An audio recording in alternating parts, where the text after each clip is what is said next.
Sabi nga nila kahit wala kang magandang bahay o magarang sasakyan basta may responsable kang asawa, swerte ka.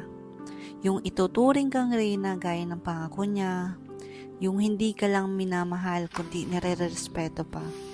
Yung tutulungan ka sa mga gawaing bahay, yung nagkukusa kahit di mo utusan. Yung asawang iniintindi ka kapag masama ang iyong pakiramdam. Yung di ka sinasabayan kapag may topak ka.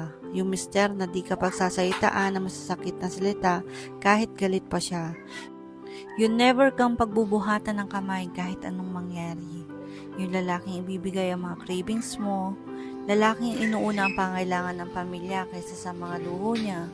Lalaking wala ng time sa barkada kasi laging nasa pamilya. Yung asawang kasama mong mangarap para sa pagunlad ng pamilya.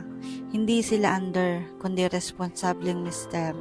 Ang gaan ng buhay kapag